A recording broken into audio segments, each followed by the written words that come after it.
Bismillahirrahmanirrahim. Assalamualaikum warahmatullahi wabarakatuh. Alhamdulillah. Alhamdulillahi rabbil alamin. Wal 'aqibatu lil muttaqin wa la udwana illa 'alal zalimin. Asyhadu an la ilaha illallah wahdahu la syarika lah wa anna Muhammadan 'abduhu wa rasuluh. La nabiyya wa la rasula ba'dah. Wa ba'du.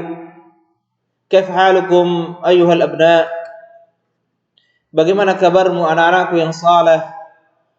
Semoga Allah Subhanahu wa taala memberikan kita semua kesehatan, keafiatan dan selalu memudahkan urusan-urusan kita.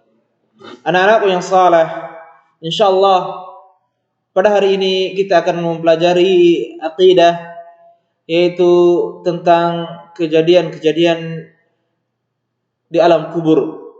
Tapi sebelum kita melanjutkan pelajaran kita minta kepada Allah Subhanahu wa taala kemudahan dan kita terus berdoa kepada Allah Subhanahu wa taala agar mendapatkan kemudahan dan ditambahkan ilmu yang bermanfaat, amal yang baik, amal yang diterima, begitu pula dengan rezeki yang baik. Allahumma la sahla illa ma ja'altahu sahla wa anta taj'alul hazna idza syi'ta sahla. Rabbi zidni ilma, Rabbi zidna ilman nafi'a wa rizqan thayyiba wa amalan mutaqabbala. Terus anak-anakku kita berdoa dan mohon minta kepada Allah Subhanahu wa taala agar semua urusan kita dimudahkan Allah Subhanahu wa taala. Kemudian anak-anakku yang kucintakan Allah Subhanahu wa taala, tujuan pelajaran kita pada hari ini adalah semoga dengan izin Allah Subhanahu wa taala anak-anakku yang saleh bisa memahami dan mengetahui runtutan, urutan dari kejadian-kejadian yang ada di alam kubur. Pada pelajaran sebelumnya sudah kita mempelajari tentang bagaimana keadaan sakratul maut, ya. Dan insyaallah pada pertemuan ini kita akan mempelajari bagaimana keadaan alam kubur, bagaimana kejadian-kejadiannya. Ini yang akan kita pelajari pada hari ini insyaallah. Yang pertama, gelapnya alam kubur. Ya, gelapnya alam kubur. Bahwasanya di alam kubur, ketika telah kita meninggal dunia dan dikuburkan, maka di sana adalah fase kedua dari atau fase ketiga dari kehidupan manusia. Fase rahim, di dalam rahim ibu kita. Kemudian fase kedua di dunia kita saat ini. Dan setelah kita wafat ini fase ketiganya, ya, di alam kubur. Nanti setelah di alam kubur terjadi hari kiamat, maka di sana akan, ya, di alam akhirat. Kita belum masuki alam akhirat, masih alam yang kedua sekarang ini, ya, alam dunia. Ya, kita masih di alam dunia saat ini. Dan bagaimana kisah gelapnya alam kubur? Mari kita lihat kisah dari salah seorang yang meninggal dunia. Mari kita baca kisahnya dari sahabat Abu Hurairah radhiyallahu taala anhu, bahwasanya seorang wanita, ya, wanita yang berkulit hitam yang tiap hari kebiasaannya selalu menyapu, membersihkan Masjid Nabi, Masjid Nabawi, Masjid Nabi di Madinah. Masjidnya Nabi di Madinah di masa Rasulullah sallallahu alaihi wasallam. Kemudian Rasulullah sallallahu alaihi wasallam beberapa hari kok tidak melihat, tidak mendapati perempuan yang biasa membersihkan masjid tersebut.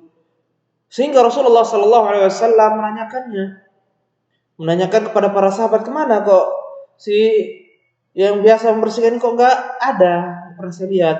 Maka para sahabat menjawab, dia telah meninggal dunia. Maka beliau Rasulullah sallallahu alaihi wasallam berkata, kok enggak ada yang beritahu padaku? Kenapa kalian tidak memberitahukan kepadaku kalau dia telah meninggal dunia? Maka Abu Hurairah berkata, seolah-olah mereka meremehkan urusannya. Abu Hurairah berkata seolah-olah mereka meremehkan urusannya. Urusan orang yang meninggal ini tidak dikasih tahu kepada Rasulullah. Kemudian Rasulullah SAW bersabda, ya sudah kalau begitu tunjukkan padaku mana kuburnya, di mana kuburnya, kubur perempuan tersebut. Lalu para sahabat menunjukkannya. Beliau sallallahu alaihi wasallam pun kemudian pergi ke kuburan tersebut dan mensalatkan perempuan tersebut. Lalu Rasulullah sallallahu alaihi wasallam bersabda, ya, ya tentu boleh bagi kita untuk melaksanakan sholat di kuburan. Sholat apa? Sholat jenazah. Sholat jenazah, bukan sholat yang lain. Selain sholat jenazah maka tidak boleh. Ya, jenazahnya sudah dikuburkan, masih boleh kita sholat di atas kuburannya. Jadi boleh. Dalilnya ini, Rasulullah SAW ya mendatangi kuburan wanita tersebut, kemudian beliau SAW mensolatinya.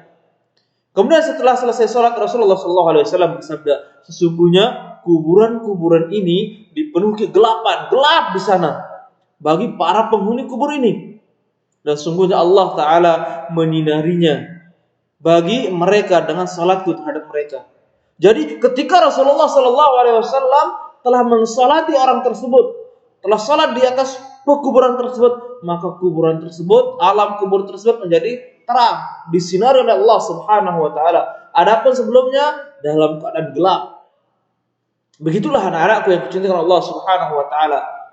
Alam kubur itu akan menjadi gelap dan bisa juga menjadi terang, tergantung dari amal ibadah yang kita lakukan. Dari itu anak-anakku, mari dan terus kita persiapkan diri kita.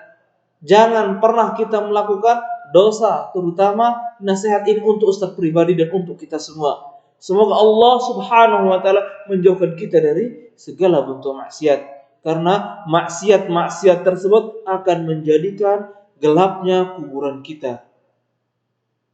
Anak-anakku yang dicintai Allah Subhanahu wa taala.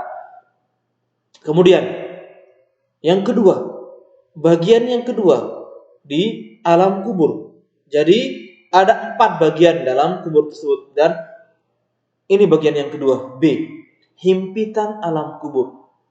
Jadi ya, setelah kita melihat bagaimana gelapnya alam kubur, nanti orang yang setelah meninggal dunia, orang mayit, setelah mayit diletakkan di dalam kubur, maka mereka akan dihimpit.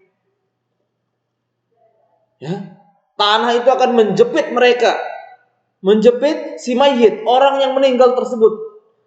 Tidak ada seorang pun yang dapat selamat dari himpitannya.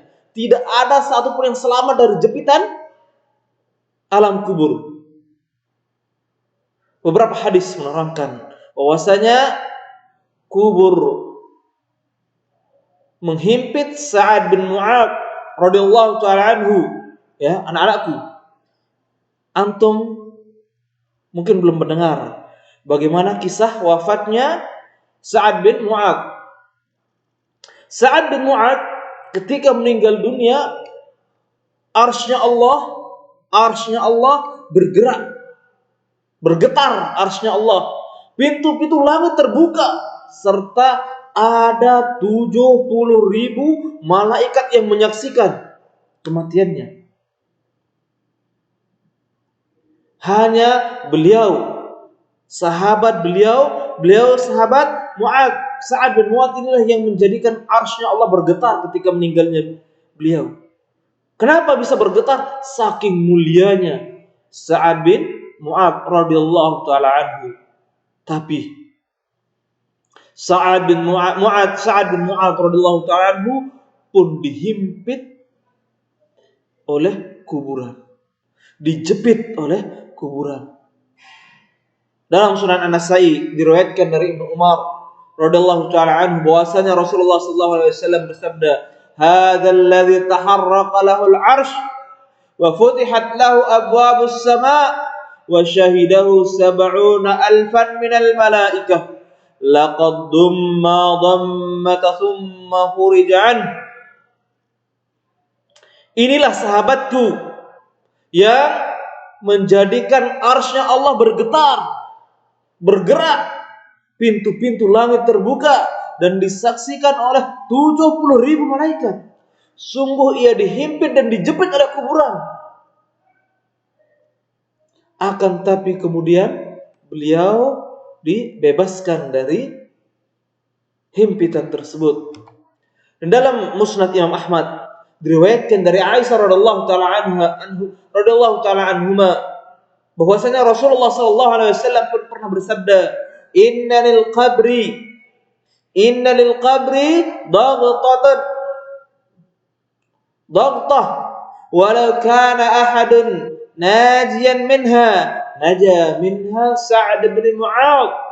Sungguhnya kuburan itu memiliki himpitan, jepitan, yang bila seorang selamat darinya, maka tentu Sa'ad bin Mu'adz telah selamat.